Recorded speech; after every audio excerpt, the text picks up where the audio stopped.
Good morning, everyone. On behalf of KPMG, I'd like to welcome you to the latest webinar in our tax leadership series, which focuses on the climate agenda, and in particular, how climate change will influence tax and budgetary policy in the future. Climate change and the broader ESG agenda have grown in importance and prominence in recent years, taking centre stage at board meetings. In December 2019, the EU announced its Green Deal, which aims at turning the EU into a climate-neutral society where economic growth is decoupled from resource use. There are various elements to the Green Deal, including a number of tax work streams, one of which is the Carbon Border Adjustment Mechanism, or CBAM. Now, CBAM has been stimulating a lot of debate and discussion in the last few months, and we will be discussing this as well as the broader elements of the Green Deal and the role that tax policy plays more generally. To do this, we're delighted to have an esteemed panel for you this morning.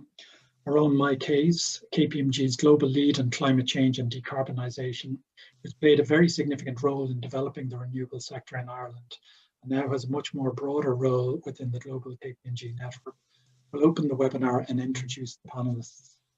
The format for today's webinar will be a few short presentations, followed by a panel interview moderated by Mike, and then closing with some audience Q&A. There will be some polling throughout the event, and I would encourage you to participate. Please send through any questions you have as they come to you using the Q&A function, which you should find at the bottom center of your Zoom window. These questions will come directly into the panelists, and they'll do their best to get through the questions. But if they don't get time, we'll respond to you directly afterwards. Again, thank you very much for joining. And Mike, I'll turn things over to you to kick things off. Thanks. Thank you, Tom, and good morning, everybody. Delighted to be here. Before I introduce the panelists, just to build slightly on what Tom has said, we in KPMG are convinced that tax policy has a key role to play in fighting climate change.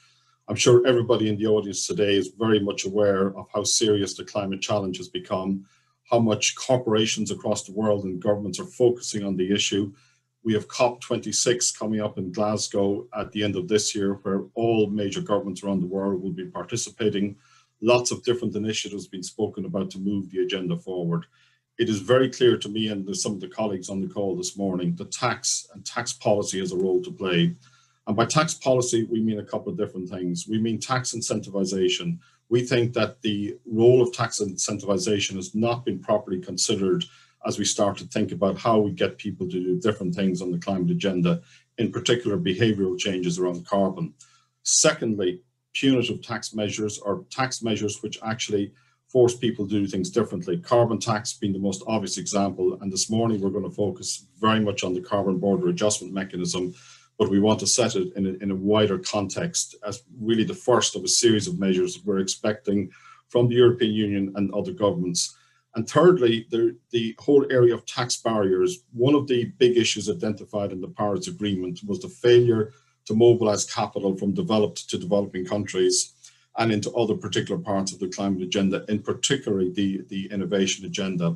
So one of the problems we've identified as an organization, and we've engaged with various parts of society over the last 12 months to really think this through, is there are some completely unnecessary tax barriers in the global tax system which we think need addressing specifically to help us on the climate agenda. So we've a lot to talk about this morning, lots of very interesting topics. Let me briefly introduce the panelists, and they might just put themselves on screen as I do so. So to lead the presentation on what the Carbon Border Adjustment Mechanism is all about, I'm joined by my very good friend and colleague from down under in Canberra, Australia, Warwick Ryan, who heads up an organisation within KPMG called the Virtual Centre of Excellence for Environmental and Excise Taxes. We put this together, probably, Warwick, over 12 months ago, and the reality is we've only spoken about climate during all that period because we've been fed with lots of different material. Secondly, I'm joined by Chris Morgan, who's the Global Head of Tax Policy in KPMG, and Chris is wholly dedicated to policy issues, and as he will tell you, he is now spending a considerable part of his time working on climate-related tax issues. Thirdly, I'm joined by somebody who needs no introduction, Pat Cox. It would take me too long to go through all of his various roles he's had in the past, including former President of the European Parliament. More importantly for me, Pat has been a colleague and a friend for the last number of years, and he thinks the same way we do about the climate agenda. He's very close to thinking across how the European Union is thinking about it, and we're going to hear a little bit about from Pat later on this morning. And last but by no means least, Etna Kennan, who's a colleague of mine and director in the indirect tax practice in Ireland, who will also sit on the panel. Before we get going and asking Warwick to get into the presentation, just to remind the audience that there is a Q&A button. We do welcome your questions right throughout the session, and we will probably reserve 5 to 10 minutes at the end to make sure we try and respond to your questions as best we can. So with that, I'm trying to move my screen along, but I am going to, the usual problem with these things. I'm going to ask, while I do this, Warwick, I'm going to ask you to start walking us through what CBAM is all about. But before you do that, we have a poll question, which we'd like to ask. And the poll question is, and this should pop up on your screen shortly, but the question is, have you heard of CBAM before today? Very simple, yes or no. And we've been featuring CBAM at a number of other international tax conferences in recent weeks and months. And we've been very surprised by, to be honest, a lack of awareness of what CBAM is all about. And there's a tendency, certainly amongst our client base, to think of it as something that that is only relevant for certain parts of the world. But in reality, what we hope to demonstrate to you this morning is that CBAM is very real.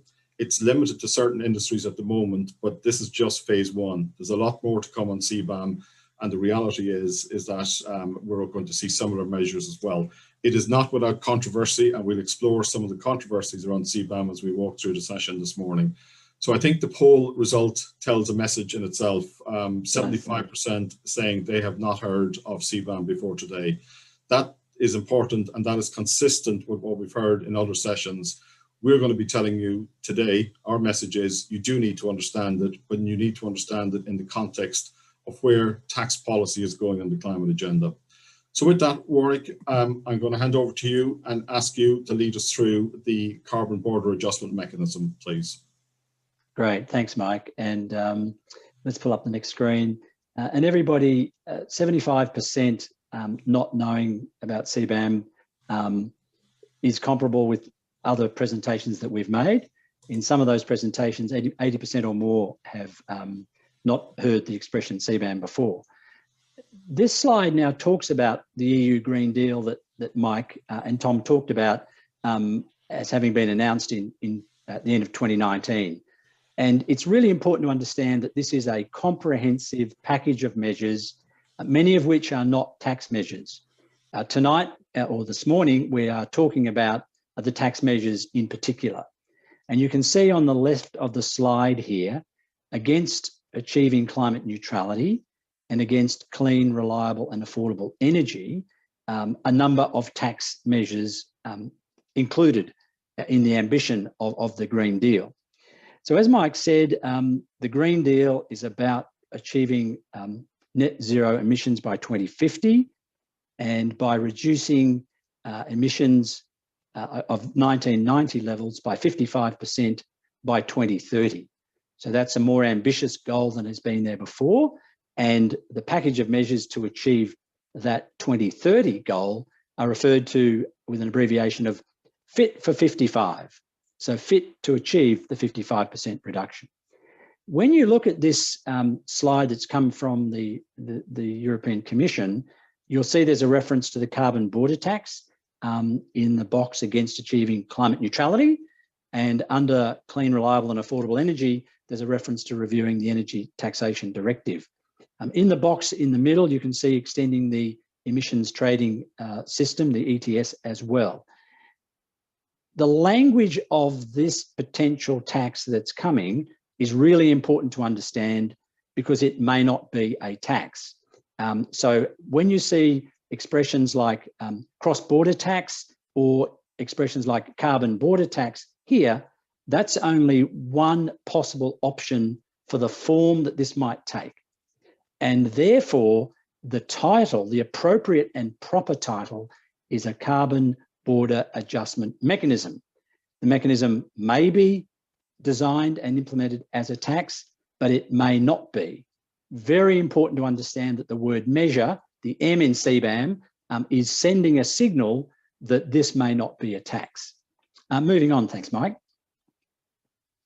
Now, if we take those tax work streams out of the Green Deal and have a look at how they relate to one another, if you start at the top of this pyramid where the Green Deal and its ambitions are placed, the plastics tax scores a mention.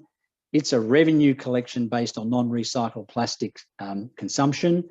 About 10 to 15 of the major economies will be levied that. They will then have the option of how they collect an amount as a tax in their state to make the contributions to the centre that levy or measure is requiring. At the next level down, the Energy Taxation Directive is a full reform and review of the way that energy is taxed under the ETD in the EU, and the role of hydrogen, for example, in future fuels policy is being considered in that context. The next tax that we come to is the Carbon Border Adjustment Mechanism. And as I said, there are 4 options of how this might be designed. The basic concept of having a carbon border adjustment mechanism is to reduce the risk of carbon leakage. Now, carbon leakage is the concern that if the EU follows this trajectory of being a high ambition emissions reduction market, then might it be frustrated if the behaviours of lower ambition countries aren't able to be dealt with. If you just think for a moment that if products produced in the EU are subject to the emissions trading system and effectively have a carbon price applied to them, equivalent products from other jurisdictions which don't have a carbon price, when imported into the EU, will be more cost competitive. And there will be a risk that those lower carbon priced imports will be preferred by consumers on the basis of price. And more importantly, there is a risk that the producers in the EU of the products that are subject to the EU carbon price through the ETS might consider relocating part or all of their production facility to those lower ambition markets around the world. So the concept of the CBAM is to address that risk of carbon leakage, and that risk that the EU's ambitions for emissions reduction and the world's ambitions will be frustrated by recalcitrant countries that don't have a similar carbon price and who are taking advantage of that lower price for their products to be imported into the EU market. So it's addressing the risk of carbon leakage that is at the heart of the concept of a CBAM. What I'd like to point out is that in this graphic, you can see that the CBAM roughly covers the base of the ETS that sits at the bottom of the pyramid. So the fundamental concept is that if you have an ETS which is designed to apply your carbon price to the economic activities that are subject to the ETS, then the issue of carbon risk and carbon leakage should be applying to the same economic activities that are subject to your ETS. So your CBAM should be replicating in its coverage the economic activities that are subject to coverage of the ETS. Now, you will recall from the earlier slide about the EU Green Deal that the ETS itself is being reviewed and is up for reform.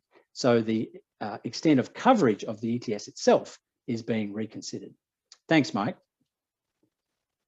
So as I said before, there are 4 options for the way in which the CBAM can be designed in the EU.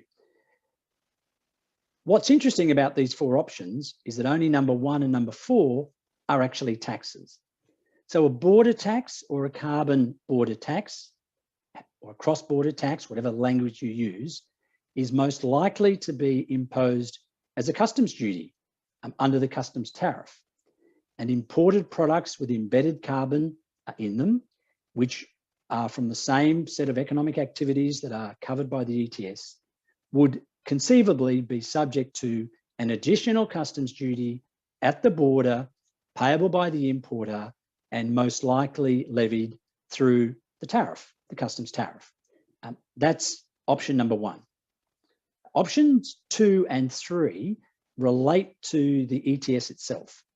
So option 2 would be designed for the ETS to be extended to cover imports and not just apply to EU-based economic and productive activities, in which case the importers of the products that were subject to option 2 would be required to purchase emissions allocations as if they were a producer in the EU and from within the same system as EU producers.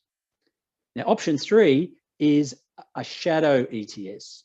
It's effectively a situation, if you just go back, Mike, for a second, a shadow ETS which wouldn't be requiring the importers to purchase from the ETS itself, but from a separate pool that was dedicated to imports where there was a shadow price that was equivalent to the prices within the ETS itself. So that's what we call a shadow ETS, or an ETS that replicates the main ETS system. The fourth option is a carbon excise tax. This has been the subject of a lot of discussion in international fora at the moment. Under a carbon excise tax, there would be an excise or VAT style tax that would apply to both European production and importers in a similar way that excise applies to alcohol or petroleum or other products such as that. So these 4 options have been the subject of the consultation processes that the EC has been conducting in relation to the development of the CBAM. And what's interesting is that there are about 615 or so respondents to the consultation process. And amongst those respondents, the preference was for either option 1 or option 4. So there was actually a preference for a tax in one form or another, rather than being subject to the ETS or a shadow ETS, which it was quite interesting to see that the business were more comfortable with the possibility that the CBAM would be designed as a tax to address the carbon leakage problem that we talked about before. Thanks, Mike. So in this consultation process, what the EC did was it actually hypothesized about what range of economic activities might be considered to be the subject of a CBAM. And it was quite an extraordinary list of economic activities, over 127 different economic activities across agriculture, mining, and manufacturing as well, electricity, gas, air conditioning supply, water collection. What's fascinating about this is that the current thinking is that there might be a small number of products that might be subject to a CBAM, and they would include, for example, aluminium, steel, heavy chemicals, fertilizer, for example. But what this consultation process showed is that the EC is looking beyond that small number of energy intensive sectors to look at what the level of response was from industry about a wider scope for the CBAM. Thanks, Mike. So there are a large range of resources that are relevant for you to bring yourself up to speed about the CBAM. In the questionnaire for the consultation process, which KPMG responded to, curated by my colleague, Chris Morgan, who's part of the panel, there were links within that questionnaire to all of the key documents within the consultation process and the Green Deal. And it's a way of bringing yourself up to speed quite quickly with the background materials and the thinking behind this design process. What we can say to you is that that consultation process is closed now, and there's an impact assessment being undertaken of the economic impacts of one or other of the 4 design options that were floated in the consultation process. That impact assessment is due at the end of this week, the end of March, and the timetable is for the preferred design option to be tabled in the European Parliament by 30 June, with a commencement date, as the slide, a title slide for this presentation showed, for the beginning of 2023. Now that's only 20 months away from where we are now. And this new measure, in whichever form it takes, is coming. And we're delighted that you've got the interest to become involved in this discussion tonight. And we're hoping that together we can help inform you, prepare for something that is only 20 months away. Mike, thank you. Next slide.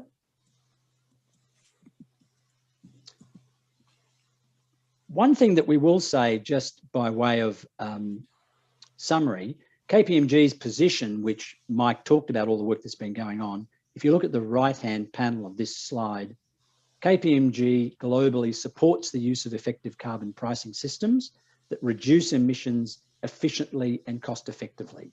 So subject to those criteria of being efficient and cost-effective, the firm supports the use of effective carbon pricing systems like a CBAM. Thanks, Mike. Thank you, Warwick, for that.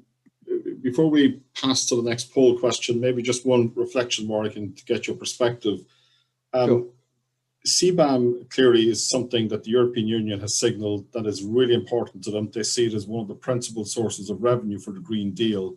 Yes. Would you agree that CBAM has caused a strong reaction right throughout the world, in other countries, with the World Trade Organization and others? Absolutely. Great question. The revenue forecast for the CBAM in the EU is about 14 billion euro in a year. That is a very large number.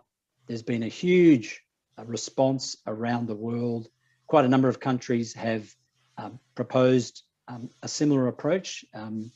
US President Joe Biden has his pre-election policy includes a levy or fee of some kind. There's no national emission trading system in the US, so those options 2 and 3 aren't available. But there's a very, very accelerating, dynamic and robust discussion going on now amongst international organisations and other countries about the EU's proposals. And for example, in Australia, where we are, the government is concerned that Australia may not be seen as a high ambition country and is very worried about what the potential impact of a CBAM might be on Australian exports to the EU. I can imagine when we get to talk about what it means for Irish importers and exporters when we get to the panel session. I think the bottom line, Warwick, for me is that whatever form CBAM emerges finally, it is going to happen. And correct. I think one of our key messages is to clients start preparing for it, and we'll talk about what will come after the first phase of products that are impacted. Before we get a macro perspective from Pat Cox in terms of thinking at an EU level, I'd like to introduce the second poll question, which is, do you know what your own organization's carbon footprint is? Again, very simple, yes or no. We're, possibly an unfair question. I'm sure somebody in your organization does, but we would like just to get a perspective. So if you could complete the poll before we move on, please.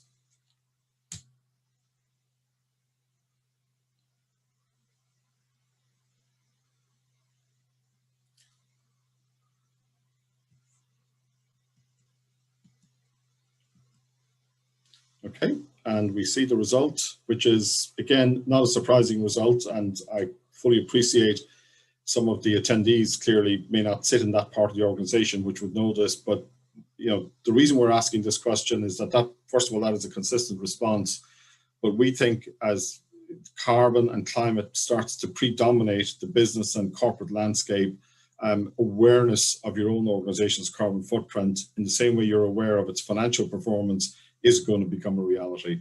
So thank you for that.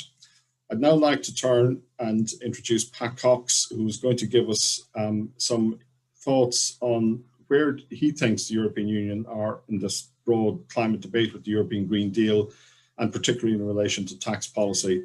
So Pat, I will hand over to you once I can move the screen on and hear your thoughts, please. Good morning, Mike. I'll ask you to move on there with the slides if we could, because I'm going to speak to this slide that you see, the cartoon at the moment with the 3 waves. What I want to do just is briefly consider the first wave, COVID, and ask what does it hint in terms of challenges of addressing the last wave, climate change, and how passing through the second wave, dealing with the recession, links the two. COVID is a global pandemic, just like climate change is a global challenge. On the positive side, with COVID, we've relied on science and scientists to produce early and effective vaccinations, and on the pharma industry and its complex supply chain to deliver the goods. But COVID has produced considerable political polarization. Think in shorthand terms of Trump and Bolsonaro versus Biden for a quick index of differences. Wear masks or not, accept the need for lockdowns or not, vaccine skepticism or not. COVID has also revealed tensions over vaccine nationalism, some geopolitical opportunism, differential impacts of socioeconomic status and ethnicity in terms of infection and death rates. We've seen that especially in the data from the US and the UK, but not only. And of course, COVID has revealed a public willingness to accept necessary policy restrictions, but with limits to the degree of personal and societal tolerance. Short term, yes. Longer term, question mark. All these features, global impact, political polarization, geopolitical diversity, national preference, skepticism or denial of science, limits to public tolerance, could and do apply equally to the climate change challenge. But unlike COVID, we've no vaccine to contain the ravages of the worst effects of unaddressed climate change. And unlike COVID, which hopefully we can contain, even if not eliminate, its impact should be temporary, but the impact of climate change will be permanent. If you hold the slide for a moment, Mike, just to pass through the second wave recession. The second wave is the recession. COVID has slowed down or in some states and sectors frozen economic activity entirely. When COVID is contained, of course, we expect a burst of economic activity from pent-up demand, accumulated savings, government recovery programs combining looser fiscal policy with ongoing monetary quantitative easing. A key focus in the language here or in USA is to build back better, underlining that the wave of public policy supports needs to look to the third wave, climate change, and make recession-busting public policy consistent with a longer-term sustainability perspective. So moving on then, let me come, if I can, to the general EU perspective and background. I want to touch briefly with you in the next few minutes on EU policy aims, on EU climate law, on the climate taxes as an own resource, as money for the EU budget, and on the EIB, the European Investment Bank, as the EU's green bank. The aims have already been talked about by Warwick, and I won't repeat what he had to say, but I would say the top line aim for the European Union, and I think also for non-union states like Norway, Switzerland, UK, is to make Europe the first climate neutral continent in the world by 2050. The policy package is expressed through the EU Green Deal, and it has three broad headline goals: no net emissions by 2050, decoupling economic growth from carbon intensity, and reducing resource exploitation through circular economy initiatives. And thirdly, the justice piece, leaving no person or place behind, the so-called just transition mechanism. The EU intends to animate and give meaning to this through an EU climate law. That law is now going through the later stages of debate between the European Parliament and the European Council, and its objective is to enshrine in law the various targets that we've been talking about. It will set legally binding targets. It will send a strong political and legal signal.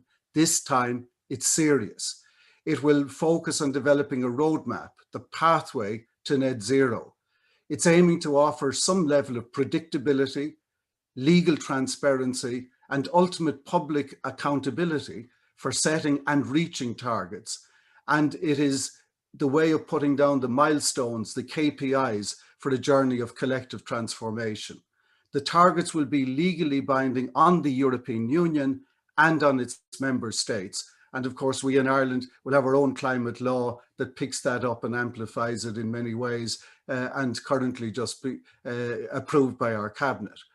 Business and investors should have predictability on what needs to be done at what speed, by whom and when. It's a mechanism for getting and keeping everyone on track, and the focus will be on transition. But the transition will need to be transformative and not just incremental. And all of this, if we look at it with its complexities, you can imagine there's a lot of back and forth between the legislators. The last round of European Parliament Council dialogue was just 2 weeks ago. In principle, the target is to have this law put to bed by April the 22nd, which is Earth Day. Coincidentally, or not coincidentally, by design, Joe Biden's Climate Summit Day is also April 22nd. The issues that are still holding it up, arguments about the access for citizens seeking redress from government inactivity. So muscling up active citizenry to go after inactive governments.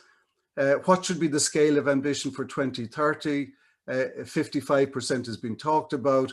The argument is somewhere in the 55 to 60% zone, so we have to see what happens with that. There are arguments about establishing, or not so much establishing, but about populating a European Climate Change Council. The European Parliament wants scientists nominated on the basis of competence. Some member states want scientists nominated as nationally mandated nominees. At the moment, as I understand it, France and Germany support the Parliament's view of competence over nationality. There are still unsettled issues about fossil fuel subsidies, still unsettled issues about targets for carbon sinks. I want to turn now, if I could, to the tax piece and taxes in the EU context. As you know, there was a monumentally long, perhaps one of the longest ever European Council meetings, extended over many days, arguing about the European Union's Recovery and Resilience Fund, the 750 billion that the EU will borrow to give out by way of loans and grants to member states to help recover from the COVID crisis. So it's the second wave, fighting the recession in that earlier graphic.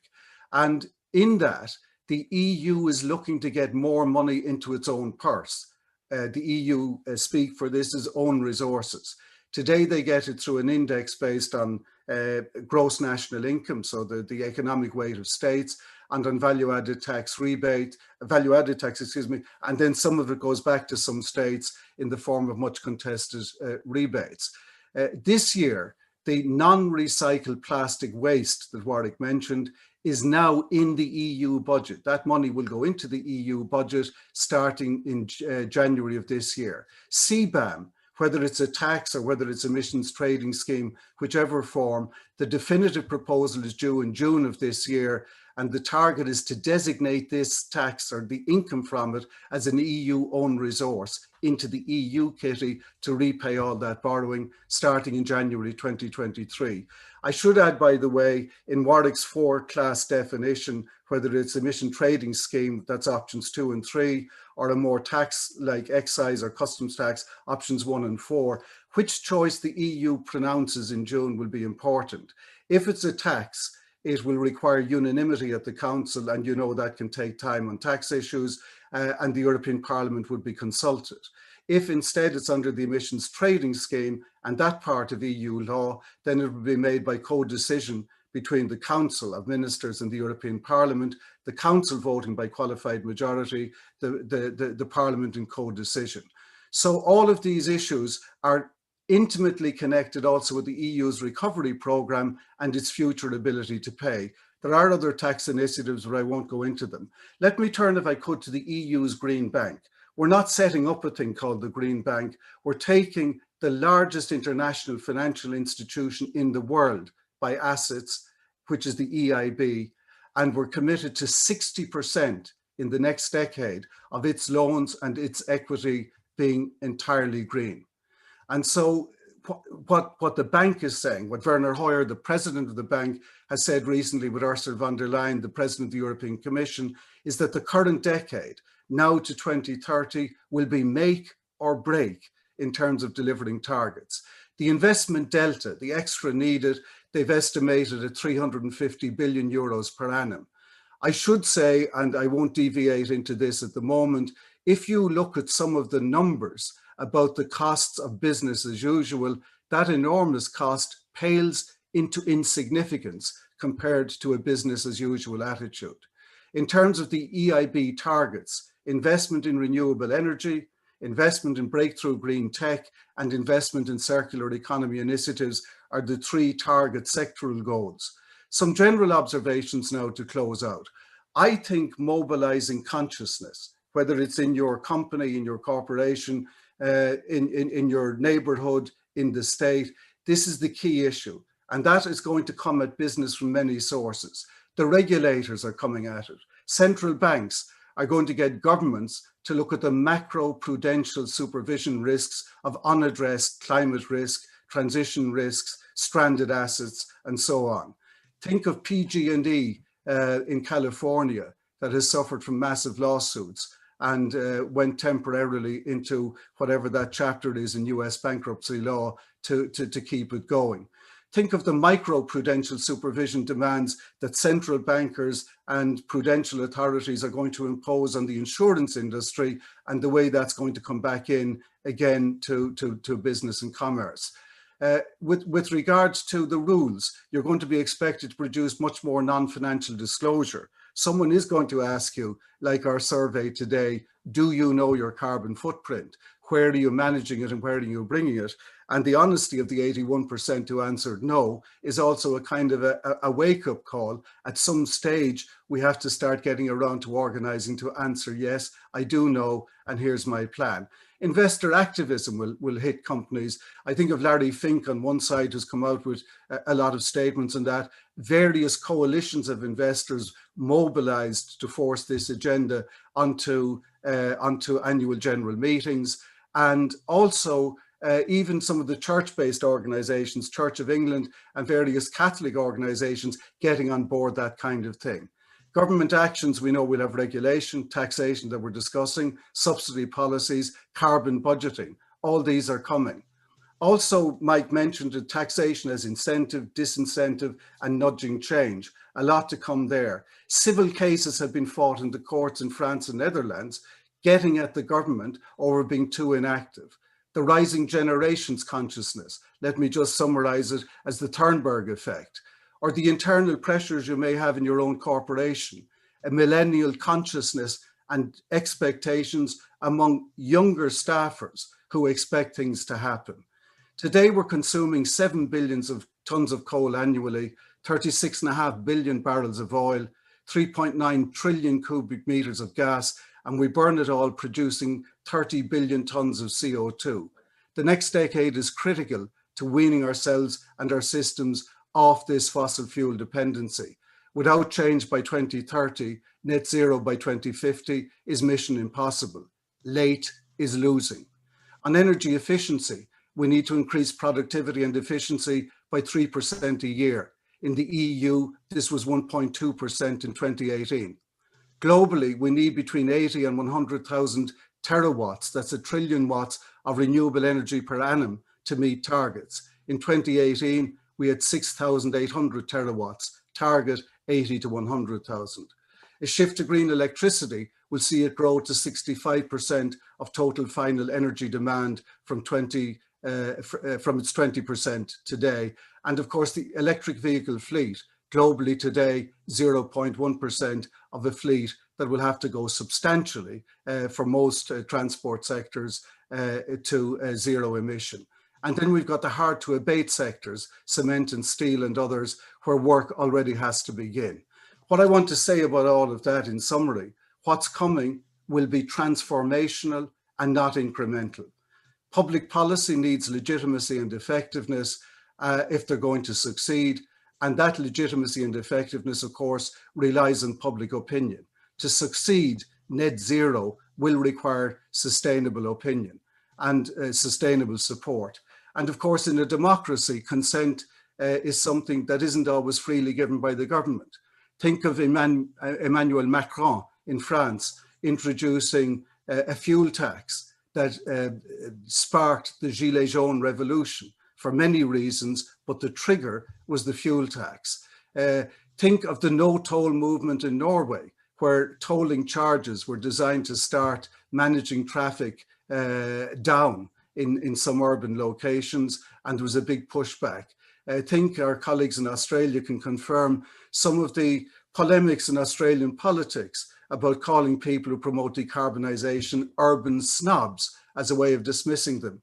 Or think of President Trump about clean coal, Bolsonaro on the Amazon and so on, nothing easy. So to conclude, Mike, and wrap up, the challenges faced today pale into insignificance compared to what's likely to come, according to scientists whose climate prediction record is unimpeachable. The next business cycle and the next electoral cycle are horizons whose tragedy is that they fail to encompass the intergenerational consequences of failing to act with determination now. Robert Schuman made a famous speech on the 9th of May 1950 about putting Europe together after the war. He was talking about security and defense. I will paraphrase it as regards our planet, to quote Schuman and close, that our planet cannot be safeguarded without the making of creative efforts proportionate to the dangers which threaten it. Thank you for your attention. Thank you very much for that fantastic analysis. Before we move on, one question for you. Do you think all of the member states of the European Union are aligned with the policies we're seeing from the Commission? The answer to that question is broadly yes, but with different degrees of enthusiasm or its absence. The sharpest differential I could give you was the endless pushback by Poland about the coal intensity of its own system, both to do with mining jobs, quarrying jobs, and electricity generation. And that led to the establishment of a 100 billion euro just transition fund. So I would say that fund, in part, I mean, it has a lot to do, in part is to buy consensus where it wasn't willingly available. But those issues haven't gone away. And you can see in what I described about the tussle over the EU climate law that there's still a lot of arm wrestling. For example, about a scientific council. Should it be competence in science, or should you be wearing the national soccer jersey under your suit when you show up at the meeting? These are important issues. And I think the more that you objectify it, the more you can drive it. But objectifying it means you've got to build a consensus. No consensus in the centre doesn't hold. Great. Thank you, Pat, and we'll hear more from you on the panel discussion. Our third polling question: to what extent do you think tax policy should be used to drive action on climate? A, none, B, somewhat, and C, a lot. So it'll be interesting to get a response. I know we've got a mix of tax and non-tax people in the audience today, but this is becoming an emerging debate. I saw recently the Confederation of British Industry has made a major submission to the British government, begging them to start thinking about tax policy in the fight against climate. So I suspect we will hear a lot more of this. So we should see the results in a second. Interesting. So definitely a mix between somewhat and a lot, and that's a good response, and very, very positive to hear that. So thank you for that. I'd now like to invite the panelists to go on camera. So we will have Chris Morgan and Etna Kennan joining us for a panel discussion for the remaining time, along with Warwick and Pat. So I wanted to pick up on a couple of key questions that came out of the discussion from Warwick and Pat. And Chris, I'd like to start with you. Warwick highlighted a number of specific industries that are going to be immediately impacted by CBAM. But can you give us some perspective on where you think it'll go beyond these initial industries, and why most manufacturers should actually be concerned and at least learn about the potential of CBAM to impact on their own business? Yeah, sure, Mike. So I think that the CBAM is probably going to extend to more and more industries, but the real question that Warwick did allude to is how far. And the tension is about simplicity as opposed to covering everything. So Warwick mentioned that in the consultation there was something like 127 different products that were mentioned. But we also need to recognise that the bulk of emissions tend to come from a few industries, and they're also ones that are most subject to carbon leakage. So it looks like the Commission is proposing that it would only apply to certain industries, and lots of commentators say that. But that would be things like steel, aluminium, cement, heavy chemicals, and that kind of thing. But the European Parliament is also calling for it to be extended to all industry. So then you need to say, well, is that really practical and is it efficient? So is there a difference between applying a CBAM, say, to white goods, fridges, etc., as opposed to mobile phones, where there's a lot less components? Nevertheless, if you look at what the European Trade Union movement said, I read a paper from them that came out very recently. While they're supporting what the EU is trying to do, they're also saying that the EU should have an eye to looking at whether or not the high-level manufacturing is going to move out of the EU, so that the problem is pushed down the supply chain and out of Europe.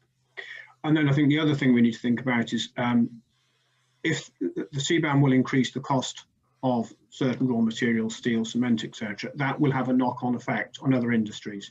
So if you're producing steel windows in Europe, that might not be covered, but the steel element will be covered by it, and so it will have a knock-on effect. Interesting. So really the message, I think, Chris, is this is bigger than it might seem at first, and no matter what industry you're in, certainly because of that indirect impact, you need to think about CBAM. Yes, and just to add to that, Mike, it's not just CBAM. The reason why CBAM is being proposed is because the European Union is ramping up its ambitions on carbon pricing, and so that will affect all industries as well, not just those ones that are hit by CBAM on imports. Okay, thank you. Etna, if I could turn to you, clearly we've got, not exclusively, but we have a lot of clients here from Ireland who are going to be interested in what does it mean for them. And Ireland is not any longer a sort of a heavy manufacturing location. We certainly don't have a lot of steel, glass, chemical plants. We have a big pharmaceutical industry. I'd be interested in your reflections on what you think this means for Irish business broadly. You're on mute. Thanks, Mike. So looking at the Irish position, I mean, we have a lot of similar threads here. The point of the question about to what extent will CBAM be covering products? So just covering that off first, obviously for any Irish industry involved in those particular products that are covered, so paper, glass, fertilizers for agriculture, will obviously need to look at their own carbon footprint, understanding the carbon intensity of imports and seeing, well, what's the playbook? What are the different approaches for each possible outcome? But really what I'd mirror is the message here that CBAM, there's more CBAM to come. That's the real issue for Irish businesses. So although the initial impact may not be significant across the board, this is just a sign of further measures being brought in on the tax side. So what we're also looking at as well, and a sign of this even closer to home, the recent climate bill. So what businesses here are going to be looking at is an actual in-law obligation that Ireland has a national climate objective to get to net zero by 2050, and not just pie in the sky talk, because by 2030 we have to be able to present 2 carbon budgets, each a 5-year in length, getting to a situation that there'll be 51% cut in emissions by 2030. That's a really steep decarbonisation ambition, which is unusual for a modern economy to take that on, and also to enshrine it in law. So that's going to be one to watch for Irish businesses, because obviously that's going to be relevant here and now, and we'll be expecting in the immediate term that by the summer targets will be ironed out for that after a period of consultation. So I think a message for Irish businesses is there's more to come on this. The CBAM is part of a greater whole. It's part, as we heard, of the EU Green Deal, and also businesses will have to look at the impact of closer to home legislation to make sure we're meeting our international obligations. So as we look at Irish budgets and finance bills over the next number of years, it's likely, I think, that we're going to see a lot more carbon measures. CBAM, or a localized CBAM, might be one, but it's going to be part of the future. Up to this point, I think governments looked at social and economic policy when setting budgets, but I think carbon is now going to be one of the key determining factors in how we set budgets and tax measures going forward. Absolutely. Brilliant. I want to just add one comment. So that regulatory push on the tax side is going to come at Irish business. But I do want to go back to something that Pat Cox said in his presentation, which is really important, and I would like to bring it out here. Pat, you referred to climate risk. Climate risk is a really, really serious issue. And irrespective of what regulators say or what tax authorities, revenue authorities say, corporations, whether they're financial institutions who are subject to stress testing from their prudential regulators, or corporations who are subject to pressures from investors and other stakeholders, are starting to realize that climate risk is a really serious issue. It's a financial issue that's going to impact on their bottom line eventually. There's going to be more disclosure, more reporting, but more importantly, because if corporates do not properly address climate risk, their business model will be impacted. Their future cash flows, which they've projected and modeled, will change. And I think that is a dawning reality, which goes side by side with the push from governments. And I think it's a combination of these factors that's going to lead to changes for Irish business. If I could move on, I'm also going to sort of use this session to pick up some of the questions we've got from the audience. A question for Pat and Warwick: to what extent does the CBAM signal about the level of political will broadly to go further with tax measures to fight climate change? Warwick, if I start with you. Great, thanks. Mike, you've coined the phrase drumbeat to COP26, right? And that's code for political pressure. Countries are going to be under increasing political pressure as COP26 approaches. And we've seen evidence of that around the world. Joe Biden, we talked about before. We know from one of the CBAM roundtables that Chris facilitated just recently with the international institutions that some international institutions are being approached by countries which don't have carbon prices for assistance to quickly develop a carbon price policy approach. So I think the realities of the fast approaching COP26 will mean that the political will be there to go further, and there's evidence of that in a number of countries already. Pat? Thank you. Yeah, I think if I look at it, Mike, there's institutional pressure stroke leadership from the likes of IMF and World Bank as well. You've got councils of finance ministers looking at this and looking expressly at this on behalf of the collective IMF. And so the whole purpose is, it's really like planting seeds. But I think you're going to get a lot of seeds planted and a lot of growth in this space fast, because I come back to the one big realization that most of the policy community that follows the science understands. We've got a finite limit if we want to avoid the worst crises for humanity in the amount that we can pump into our atmosphere.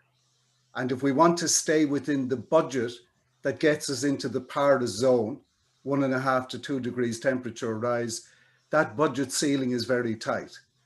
And if we want to get to 2050, a lot of the journey will have to be accomplished by 2030 and before 2050. So doing it early, doing it now, doing it big is going to be much more in our face than any of this stuff was for the past 20 or 30 years. Yeah, it's funny, we've got a couple of questions about COP26 and the relationship of this issue to COP26. For me, it's absolutely integral. You know, COP26 is going to be a very, very ambitious conference, and it's spoken about generally as the next Paris, but I think there's a fundamental difference between Glasgow this November and Paris in 2015. In 2015, there was a small number, and I would say, Pat, people like you and me and others who were very alive to the seriousness of the climate agenda, but it was not spoken about in the same way it is today across a broad populace at a corporate level or a citizen level. Move forward to a post-COVID environment, and everybody accepts the science and are now starting to realize that things like climate risk are going to impact. So while COP26 is 5 or 6 years later than Paris, we now have a global environment where the type of changes and ambition that I have no doubt will come out of Glasgow will start to resonate. So I personally am predicting very, very significant changes, you know, post COP26, and they're going to come pretty immediately. I mean, Paris was very slow in terms of what happened afterwards, and we're still talking about things that we should have done post Paris. my sense is that the international pressure from all those organizations you mentioned, but also from individual citizens, from corporates and investors, there's a coming together to saying now is the time. Edna, I'd like to turn to you and develop that theme a little bit. You and I have spoken a little bit about this idea of bringing countries together in terms of carbon pricing. Could you develop that theme a little bit and maybe talk about how real you think it's going to be? Yeah, this is a hot topic, because some would say that really international cooperation is more important than CBAM, especially where CBAM might be viewed as being protectionist. So what cooperation could look like at an international level would be a type of carbon club, where a minimum global carbon price could be agreed. Now, there will be obviously some advantages to that, and it also could be compliant from an international perspective of the WTO as well, if it's implemented correctly and if it's not discriminatory. It also could help deal with the carbon obligations of developing countries, the idea of common but differentiated responsibilities. So it's one to watch, but obviously the level of action shouldn't be underestimated that would be involved in getting that cooperation put in place. Obviously, November and Glasgow plays a really important part in that. And I suppose, again, it's this issue about not being seen to be discriminatory, and for the aim of this to be achieving an environmental goal rather than any cash grab or just for economic protectionism. Thank you, Edna. I probably have only time for one more question because I have a poll question to ask also. Chris, I'd like to turn to you and maybe do a little bit of crystal ball gazing for me and tell me what you think is next in terms of tax policy, in terms of fighting the climate agenda. So, well, this isn't exactly crystal ball gazing, because we know that in June this year, we're going to have the EU is going to come out with a revision of the ETS, the emissions trading system. So is it going to expand that to road transport, to buildings, to eventually to all fuels, aviation, etc. So there might be a major extension of that.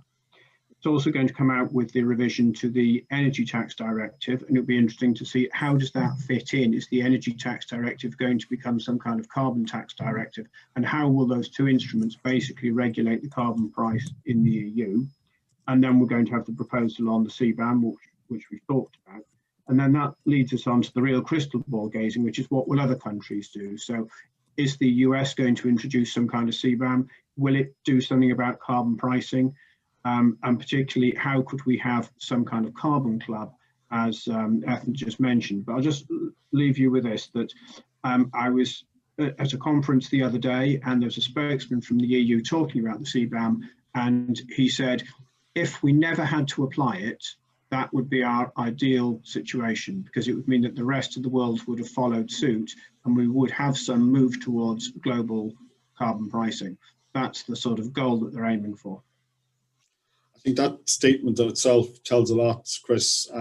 So I think a lot more to follow. And we've described CBAM based on what we know today, but I think the end result could be different. But it's certainly going to be different for Irish business and other corporations around the world as they take this changing environment around tax policy into account.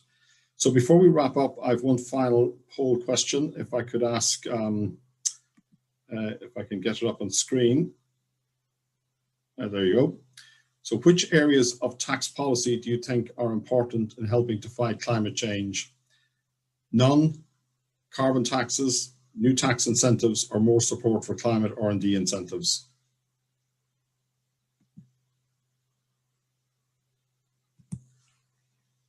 It'll be interesting to get a response.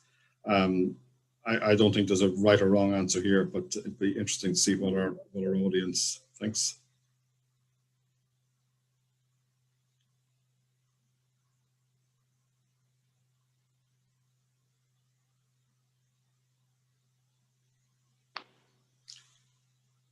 There you go, fairly broadly spread actually across all three.